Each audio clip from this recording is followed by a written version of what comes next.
Welcome to the Creative Piano Teaching Podcast, the place where teachers from around the world meet to share innovative ideas about music education. Listen and learn as we help you motivate your students, grow your income, expand your studio, and become a more creative piano teacher. Hello, everyone, and welcome to episode 80 of the Creative Piano Teaching Podcast, and thanks so much for listening. My name is Tim Topham, and I'm the teacher behind the Creative Piano Teaching Podcast, the piano teaching blog at timtopham.com, and the Inner Circle piano teaching community.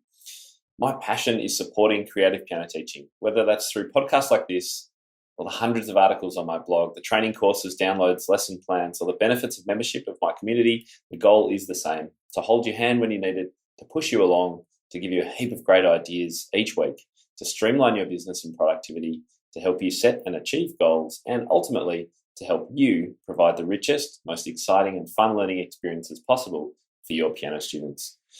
Today's show notes are all over at timtopham.com/episode 80. So today we're continuing to explore this month's theme of teaching beginners and lesson planning by looking at beginner games and activities. The best teaching of beginners, in my opinion, has got to be interactive, exploratory, varied, and above all, it has to be lots of fun, right? One of the best ways to ensure your student is learning and enjoying is to get off the bench and play some musical games with them. And so that's exactly what we're going to be talking about today. You're going to meet my guest in just a moment, but I did want to mention that they have put together an awesome freebie download for you today.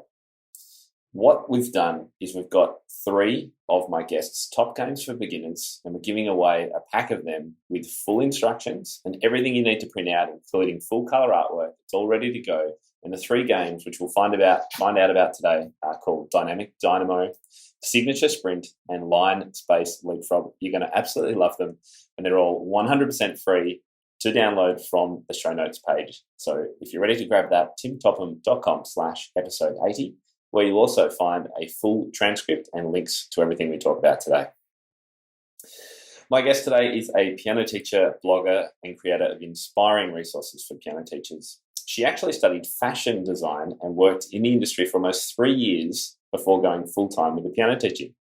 She loves getting piano students learning through laughter and exploring the diverse world of music making through improvisation, composition, and games. And here's a little interesting fact. She's actually set herself the goal this year to learn to read and write the first 800 Chinese characters, and she's already up to 148. So welcome to the show, Nicola Cantan. Hi, Tim. Great to be here. So quickly tell us about this Chinese character goal, because this was a bit of a surprise to me. Well, my husband is Chinese, so that explains it a little bit. That makes sense. Yeah, so I speak a little bit. I understand more than I speak. And I learned quite a few years back of the characters, but I stopped before I got to 800. And basically, you can't read anything until you get to 800. Right. So that's why that specific goal is I could read simplified text if I got to 800, and I could actually move forward with it. So that's the idea. And I think the number 8 is quite a special number for Chinese, isn't it? Yeah, it's lucky. They have lucky number. Yeah. There you go. Wow, what a fantastic side hustle you've got going on there. That's great. The project. Now, I'm very excited to have Nicola on the show because she is actually an extra special guest, as she's a member of my team, and not many people actually know this. Nicola has been helping me with these podcasts for well over a year now, and has in fact recently just taken on the job of my podcast producer. So I can't believe I didn't know about the fashion industry thing either, Nicola. This is really, really cool. And you, of course, knowing my story about starting with my music and then going away from it for a few years and coming back, we've got a little bit of similarity there. I think it's great. Yeah, definitely, yeah. Now, quite a few people have asked me how on earth I get everything done while I'm teaching, particularly last year when I was teaching full-time for the last 3 years, and I'm doing speaking and traveling and blogging and all this kind of stuff. And look, I've got to say it's because of people like Nicola who I have to help me. So we're actually going to do a bit of a behind-the-scenes podcast and video series a little bit later this this year, probably in April, I think we're recording that, because I know a lot of people are quite interested in what goes on behind the scenes of this podcast. So we might see Nicola again in time. But let's get back to today's content. Our focus is on teaching beginners through games, and Nicola has created a heap of fantastic games for her students at her blog, which is called colourfulkeys.ie, and we'll give you the link to that a little bit later on. Firstly, what ages and abilities and students do you mainly teach today, Nicola? So I run a small home studio. I have about 35 students. They're ranging from age 3.5 all the way up to retirees. I have a lot of beginners, but a mix of levels. But the thing that probably ties my students together is that for various reasons, they don't fit into the current system here. So either they're preschoolers, which most teachers here don't teach, or they're adult beginners, which again, teachers don't really advertise to because exams are huge here and that's what the focus is on. Mm-hmm. Or they might have special needs, or they have had training with another teacher and have kind of been close to quitting, and then, which I think you get a lot of those as well. Absolutely. They're being pushed through exams and they're almost about to quit, and their parents find me online and call me up, and I try and save them. So that's what a lot of them are. Yeah. So it's often the slightly less usual students, I guess. Yeah, just slightly out of the box, as it were. Yeah, which is great, because it makes you as a teacher really have to think and plan and prepare and get outside the box. Yeah, definitely. But it also is more fun. I couldn't see I know some teachers who they don't even let the students pick the exam pieces. So they do the same 3 pieces with a huge batch of grade 1 students all at the same time. I would be so bored. That sounds like hell. That's horrible. Hell for you as a teacher, hell for the student. It's really sad. But look, it's so great that I like to think that times are changing and more people are like you and me. I hope so. Doing some creative things. So some interesting stuff. Yeah. Absolutely. So look, let's just talk about games. Why are games a good idea for beginner students in particular? Well, number one, they're fun. Yep. That's the main thing, is students should be having fun and they should want to come to piano lessons, and games are a part of that, or at least a help with it. And the other thing is they help students learn because they're more engaged. So you'll never find a student sort of glazing over or half falling asleep if they're playing a game. They're going to be engaged in the learning, and therefore they're going to learn more. And they also get to focus on the activity more, the concept more, if they're not having to do fine motor skills. That's a big one with the really young students, is they can really only focus on one thing at a time because they can't even hold a pencil properly yet. So trying to play the piano and understand whatever you're trying to teach them is often too much at one time. So it allows you to separate the concepts. So have you got an example of one of those things that could be incredibly boring and just go straight over a student's head, or their eyes would glaze over, which could be made much more fun with a game? Tons, but let me choose. So one simple example is with brand new preschool students, I use what I call the piano builder, which is just literally cutouts of groups of 2 black keys and 3 black keys. Okay, so they're just separate cards. And I have them lay those out on the floor to make a piano on the floor. And then we find different keys and stuff. But they'll find the groups of black keys much quicker than if we just sit at the piano and I tell them play all the groups of 2 black keys. They just see it as this sea of notes, a sea of keys, and they can't really focus on it. But if you take it away from the piano and then they can focus on that and then they bring it back to the piano, they have a much better understanding and they're able to play the simple piece that follows a pattern, going up the piano or something. What a great example. And you've got lots of these little ideas, haven't you, of activities that you can do with students that you can just pull out of the hat. And that's what we're going to share with people a little bit today.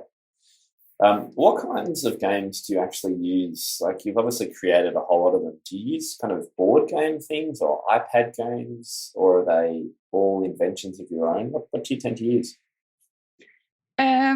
a huge mix, whatever will do the job. So there's always an intention behind it. So a lot of board games in more group situations, some in private lessons, but more group situations. Then a lot of tech and sort of little manipulatives like those piano builders, that sort of stuff, more in private lessons. Right. Yeah. So you're saying you use tech more in groups? Is that what you said? No, more the board games in groups. Right. Yeah, that makes sense. Yeah. Yeah. So you do some group teaching as well as one-on-one?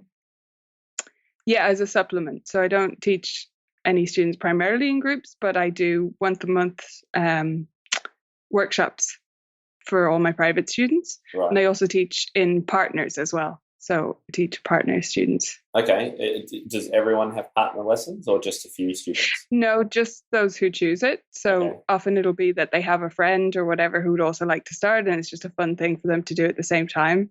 Okay. Those lessons are a lot of fun. And so that's 2 students in one lesson for the whole period of time, or is it with a crossover period? For the whole period. I'm considering next year starting some more crossover type stuff, but I haven't done that yet. Right. Okay. So mainly it's one-on-one. Sometimes you do 2 kids at a time if they're good friends, and regardless, they all come together once a month for a group class.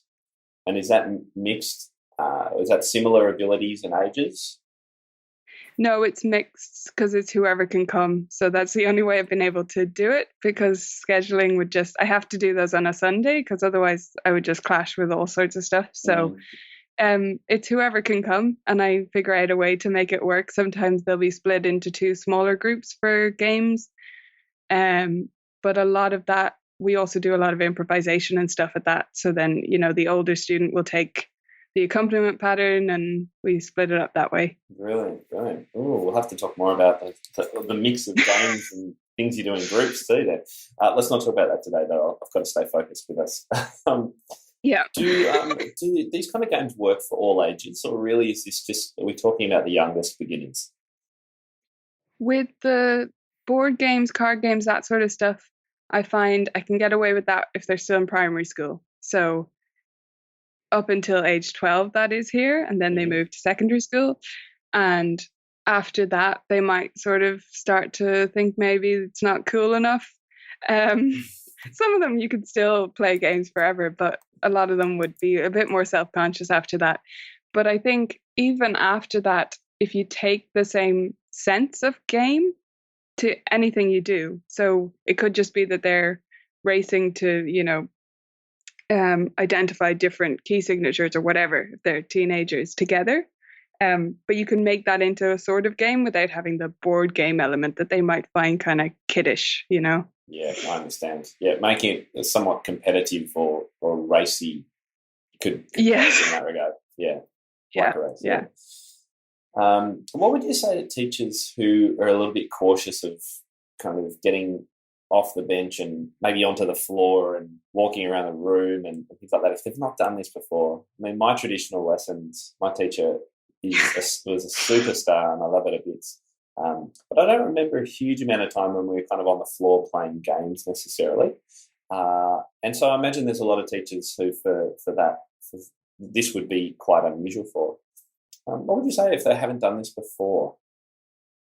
Yeah, I mean, I know none of my 3 different teachers ever left their chair. So, yeah, I don't think it was that common. Which is not good for their health either, just FYI. If you're sitting in a chair all day, just please make sure you stand up and walk around a little bit. Exactly. So not healthy. Yeah. The first thing I'd say, I guess, applies more to women. I think a lot of piano teachers are women, though, and that's just to wear comfortable clothes. I like to look professional, but at the same time, all my clothes that I wear for teaching, I can move around in. I think you're very unlikely to get onto the floor if you literally can't, because a lot of clothing is just because of what you're wearing. But apart from that, getting over the nerves of it, I think you need to become a kid yourself. Like, you need to get down to their level, because that's how they're going to learn. Children learn when you interact with them in their way, and that mostly is playing. That's what they do. So I think you just need to get over yourself in the nicest possible way and get to where they need you to go, which is probably on the floor, playing with things, moving things around, especially if you're teaching the very young crowd. Mm. Um, And it's like if you're talking to a 3-year-old, you'll squat down. Well, I will anyway. Right. I'll kneel down, down right? and talk to them face to face. And it's that same kind of thing. It's like getting on their level and making that connection. And as you know, I'm a huge believer in the importance of relationships in teaching. It's really is above all the thing that will have the biggest impact on anything you ever do. You could be the most traditional teacher. If you have a great relationship with your student, they'll do some fabulous things, right? Exactly. So if you can make that connection with the youngest beginners by just getting on the floor, having a laugh, that's what this is all about. Yeah, and getting into their world. That's their world. You have to treat it the way they treat it. Yeah. So and it's fun, right? It should be. Anyway. Yeah, it's way more fun. It's way more fun than note correcting and pointing at middle C on the method book. That's what I say anyway. Yeah, and saying no, that note, no, that note, no, that note, over and over. Yeah. What about time? What would you say to teachers who say, "Look, there's so much to do. I don't have time to actually play these games. They're just games anyway." Well, they're much more than games, but with regards to finding specific time, there's a few things you can do to actually make more time, such as like the group lessons that I do, or having partner lessons, which can be longer, or having overlapping lessons, that sort of thing. Lab time, some people call it, or off bench time. I know Leela Biss calls it, where students are in the studio for double the length. You can also make students take longer lessons, which I think most students need. Most students shouldn't be in half-hour lessons. They're just ridiculous, They're just so stressful for anyone over the age of 6, maybe. They just, it's not enough time. And the other thing you can do, which I know you would say as well, is to let go of some stuff. You don't have to get to everything. You don't have to hear all their scales this week. You can give yourself permission to just, okay, this one week, maybe we'll cut out of that 5 minutes early and play a game. And as you say, the impact of playing a game, not only in the relationship you have with the child, but also the learning that they'll experience, could well have a far greater impact than the scales you were going to do in the last 5 minutes of the lesson anyway, right? Exactly, and it's going to accelerate the rest of it because they're going to actually know what a crotchet rest is, instead of asking you 1 billion times, So, because they're going to actually remember it. So it's saving you time. That's great. Okay, so let's talk about some of the games. I want to get to the guts of this and share some of these cool ideas you've got, because literally, when you go to Nicola's blog, you'll be blown away. There is so much great stuff there, which is why I wanted to get you on the show. So many good ideas and so creative. I don't know how you do it. What are some of your most favourite games that you find your students really love? Well, they like a lot of them. There's a few, the landmark landmines, which I shared recently, and Symbol Splash, which was at the start of the year. They love that one because you fall in the water. Fall in the water in inverted commas. But the one which isn't a board game, which I actually have a giant floor staff. You ever seen one of those? So it's like a fabric staff that's enormous. It. Yeah, like a mat on the floor, but it's just cloth. Yeah, but it's just a big staff. So I sewed that up a while ago, and they love that. And it's one of those quick things where I can just ask them to find all the landmark notes if they're working on that, or the youngest kids will do a race where they step or skip up the staff. So I get little toys and we put them at the bottom line. So they're just understanding steps and skips, but they're interacting with it and they're moving stuff around. So they really get it. Yeah. And we also play like Grand Staff Twister, where it could be like right hand, base F or whatever, instead of having the colored circles that you have in Twister.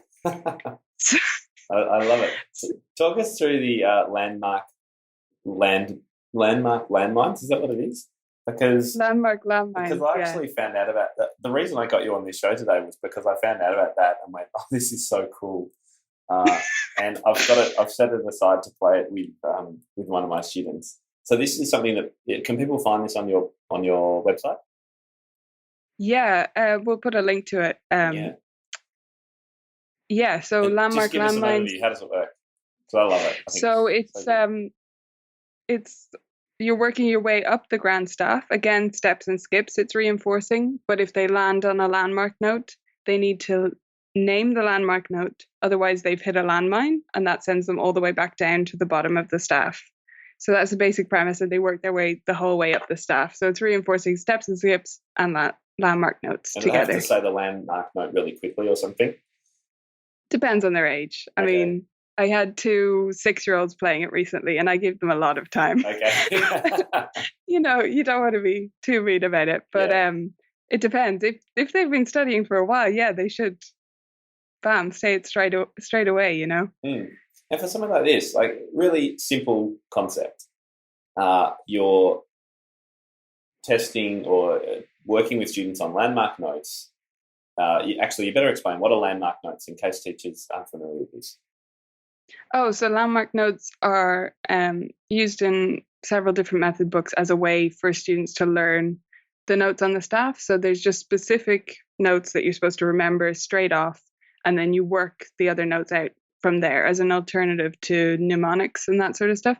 So it's just bass C, bass F, middle C, treble G, treble C. I didn't even ask them to name like the high C and the low C in that one because it was designed for beginners. So no double ledger lines. Not 2 ledger lines down. Yeah. So you're testing that they are getting familiar with the landmark notes and they can move in steps or skips, so intervals of seconds or thirds. Yeah. So the thing I love about it is, one, it's fun. It's away from the piano. It's moving things on paper. It's having a laugh. But it's still, as you say, it's testing the knowledge of those things and it's reinforcing them without being sitting at the piano and on a bit of manuscript. Okay, what's pointing at this and saying what's this? And pointing at this and saying what's this? And look, I fully admit I've been known to do that before. We all do this sometimes where if we know a student needs to know these landmark notes, but we don't have a structure around it for playing a game about it, that's what we would do, right? And that's why I'm so keen to share some of these things that you've got, because they're just brilliant and so creative. So that's a really great one. And they're all born out of that exact situation where something like that, where sitting in a lesson and thinking, okay, I really shouldn't be just pointing to these notes. So then I go and make a game. So they're all from some situation like that. Where do you get the boredom out of it? Ideas? Just like that. It's just some specific problem that I'm having in a lesson, or something a student's not getting, something I wish I could drill in a different way. So I think, okay, what would be a good way to do this? And then you add a twist. So there always has to be a twist.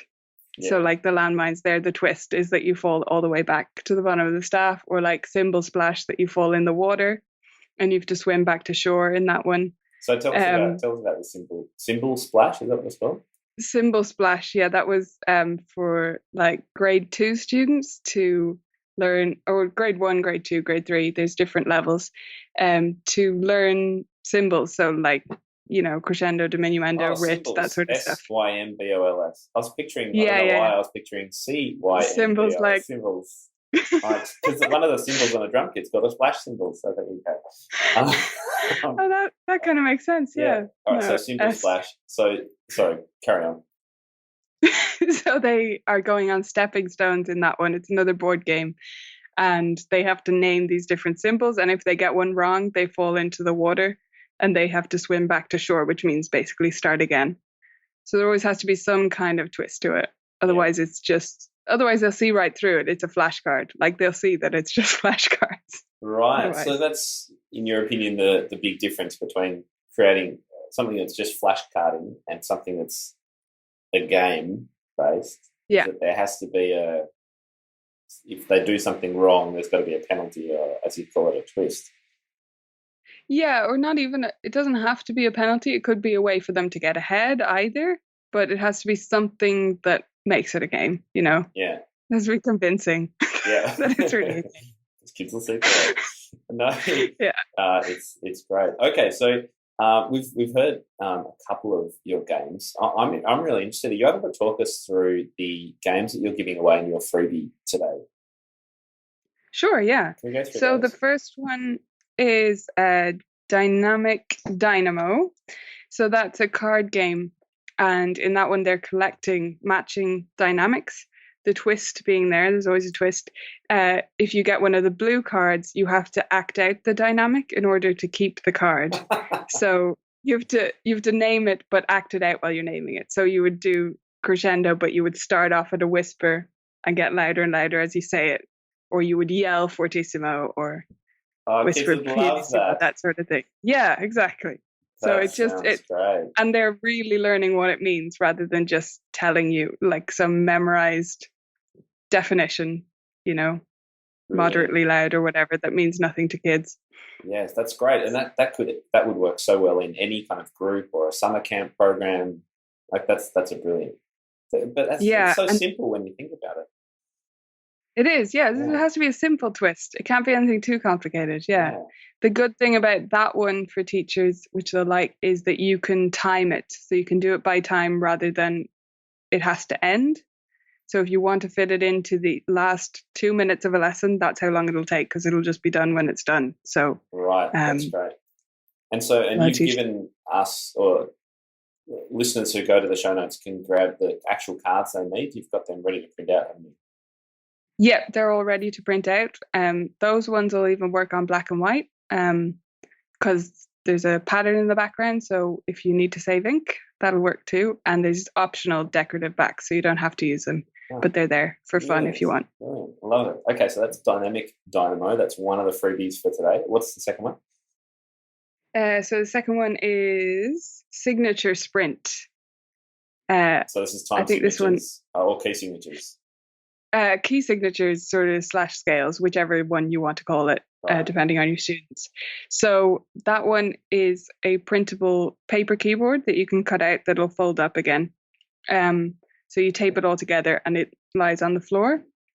And then students start at the bottom of the keyboard and they get a specific key signature that they have to work up the keyboard in. So they're rolling the dice and say they get 6, they're moving up the keyboard, but they have to move up including the sharps of the key signature they're in.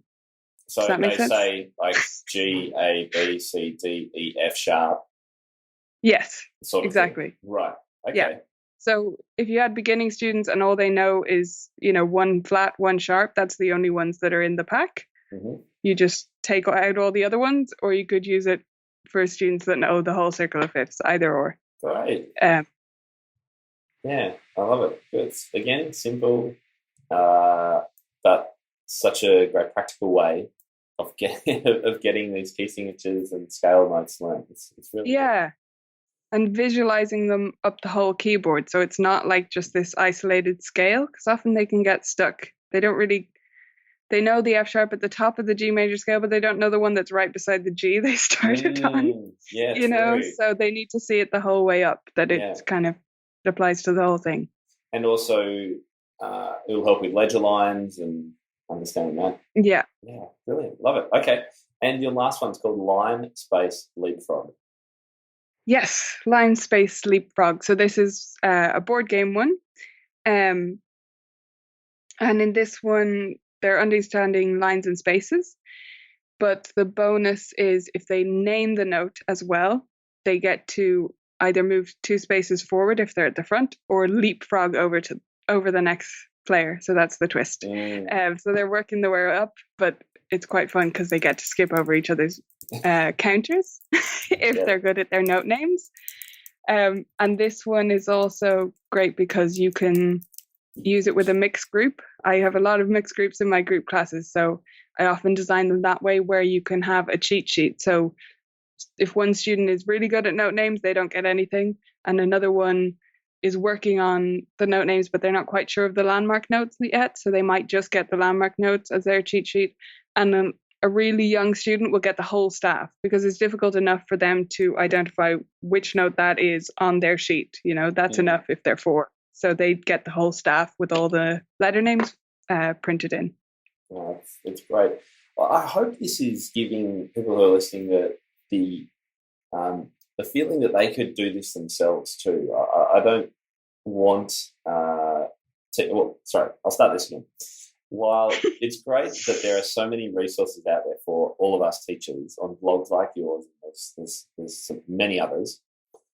What I hope an episode like today will show is that actually any of us can do this if we just think a little bit about a problem that our student has, and particularly problems. I think what you've done is you've taken problems that students are having all the time, like that keep coming up and that all the students share, and going, all right, I've got to think of something a little bit more creative in how I approach this.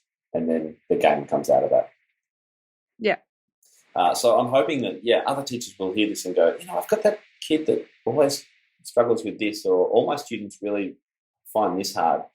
And yes, we can go to Nicola's website and grab some great ideas, but also have a think yourself about, is there a way that you could formulate a game? And I imagine you've probably had a few little fails along the way, have you, Nicola, in creating these games that maybe some didn't work? Sure. Yeah. I mean, especially at the beginning, the thing I say now about having a twist, like some of them were kind of lame, to be honest. They weren't in the beginning. Or the biggest mistake I think you can make with games is that you don't buy into it. So if you don't really sell the premise, they're not going to have fun with it either. So you need to buy into the imagination of it. Yeah. You need to step into it yourself. Yeah. And as for any teaching of particularly young students, you have to be in it. You've got to be passionate. You've got to be enthusiastic. Otherwise, it's not going to work, right? Yeah. Otherwise, you're talking to a wall. Exactly. Yeah. So get off the chair, get on the floor, grab some games. I think this is what we're talking about today. Could you tell us, do you have any other recommendations of sites or resources that teachers could use? Yeah, I mean, there's loads of good bloggers out there with games. Susan Parody is the Parodies, I'm not sure, but Parody, yeah. Yeah, Parody. She's probably the longest standing one. Her games are wonderful. Color My Piano, Joy Moran. Sarah's Music Studio, she started putting up some. Sarah Campbell. Tracy Selly, and lots of others. But I actually have a post on my site that I've organized all the free games that I know about by what concept they're covered in them. Cool. So I can link to that, because that'll link you out. They're all the free ones that I can find, and I'm always looking for more. So if people have other ideas that aren't on there, I'd love to add them too. Yes, let's share that. That sounds great.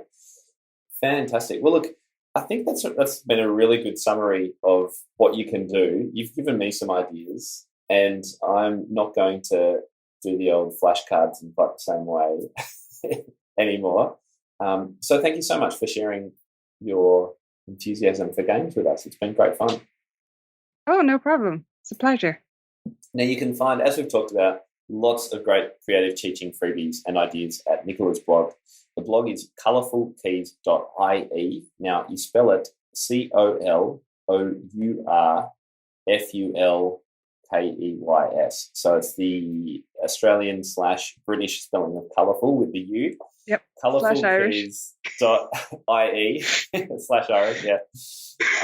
.ie, and you can find everything that Nicola's got going on over there. She's an absolute superstar in creative ideas, and I'm very thankful that you're able to come on the podcast today and be on the other side of the process, which has been great fun. And thank you for all that you're doing for helping me get all of my ideas and things out there for teachers around the world. Really appreciate it. Oh, you're welcome. It's a lot of fun. Thanks so much. Okay, so don't forget to get your freebie download available at timtopham.com/episode 80. And, of course, the show notes, as usual, will have links from today, a full transcript, and lots more information. If you get a chance to leave a review, I would totally appreciate it. You can do that and find out how to leave a review on iTunes at timtopham.com/iTunes. Next week, we'll be finishing this month's theme by exploring how to teach late beginner and intermediate piano music. So how do you decide what's important? How do you pull apart the elements of a piece? And how can you best prepare your student for learning what they're about to learn before they've even seen music. That's all on next week's show. I've got a great download for you with that show as well, and I look forward to seeing you then. Thanks, Nicola. See you next time. Thanks. Ladies and gentlemen, That will conclude this evening's entertainment. Oh, thank you. Thanks for listening to the Creative Piano Teaching Podcast. We'd love to help take your teaching to the next level as a member of our supportive community. Use the coupon Piano Podcast for $100 off an annual membership of Tim's Inner Circle today. To find out more, head to timtopham.com/community.